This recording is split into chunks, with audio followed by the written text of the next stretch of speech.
Yaşlı, kimsesiz, fakir bir kadın küçük bir hayırda bulunmak istedi. Fakat reddolundu. Akabinde öyle bir yerden yardım aldı ki, gelin hep beraber geçmişe doğru bir yolculuk yapalım ve bu yaşlı nineyi tanıyalım. Melik Mehmet Gazi, Cami-i Kebir'i yaptırmaya karar verir. Caminin tamamının kendi servetiyle inşa edileceğini, kimseden tek bir tane dahi alınmayacağını ilan eder. Kalfalara bu hususu sıkı sıkı tembih ederler. Caminin çalışmaları büyük bir hızla başlar. Ustalar aşkla, şevkle çalışıyordur. Derken çalışanlardan biri bir gün oldukça yorgun düşer. Hemen inşaatın yanında bir fakirhane görür. Kapıyı çalayım, belki bir kuru ekmek bulurum, açlığım diner diye düşünür. Kalfa kapıyı çalar. Bir süre sonra evin içinden nur gibi yaşlı bir teyze çıkar.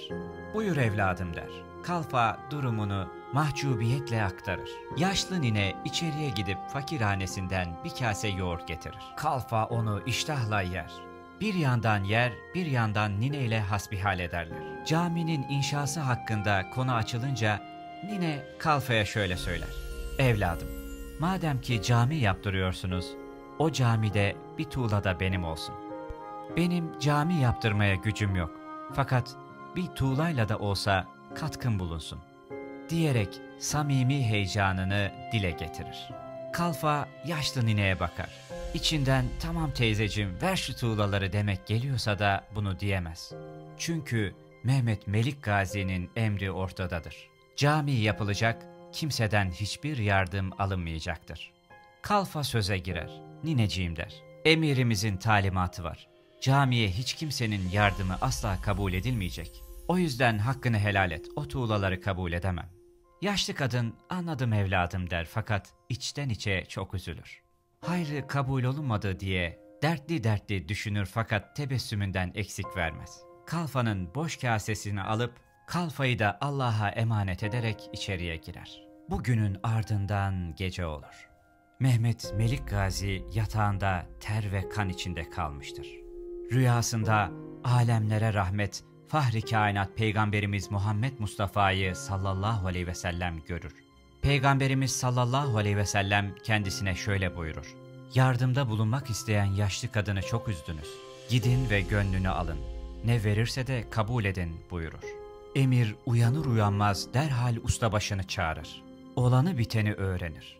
Hemen o kadına gitmesini, gönlünü almasını ve ne verirse alıp gelmesini söyler.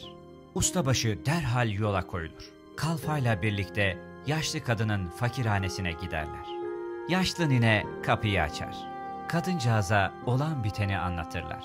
Nine neye sevineceğini şaşırır. Olanı biteni gözyaşları içinde dinler.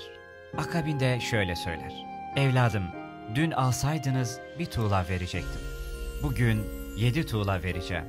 İnşallah bunu kabul edersiniz," der. Ustabaşı "Tabii ki anacığım, tabii ki kabul ederiz," der ve tuğlaları alır. Ustabaşı ve kalfa oradan ayrılırlar ve bu 7 tuğlayı caminin inşaatına katarlar. İhlas ve samimiyetle yapılan az bir amelin de büyük bir makbuliyet sırrına nail olduğunun nişanesi ve Peygamberi sallallahu aleyhi ve sellem bir hatıra olarak o tuğlalar hala aynı yerde muhafaza edilmektedir. Bunun akabinde Cami-i Kebir Camisi'nde zaman zaman bu tarz olayların yaşandığı söylenir. Allah azimuşşan bu yaşlı ninemizden razı olsun. Kabrini bir cennet bahçesi eylesin. Bu kıssanın içindeki manayı duyan kalplere, aşıklara selam olsun. Merhaba sevgili takipçilerimiz. Bugün sizlerle bir kez daha buluşmak gerçekten büyük bir mutluluk. Aşıklar Şehri kanalımızda her bir hikaye manevi yolculuğunuzda size eşlik etsin, kalbinize dokunsun diye büyük bir özenle hazırlanıyor.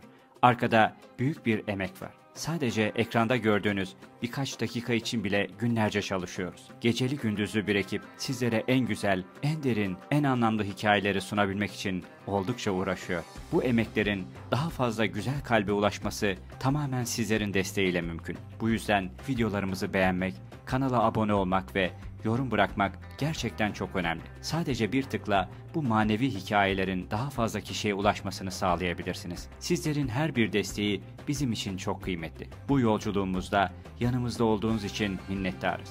Daha nice güzel hikayelerde buluşmak dileğiyle. Lütfen abone olmayı ve videolarımızı beğenmeyi unutmayın. Hep birlikte Aşıklar şehrini daha da büyütelim. Bu kıssaların içindeki manayı duyan kalplere, aşıklara selam olsun.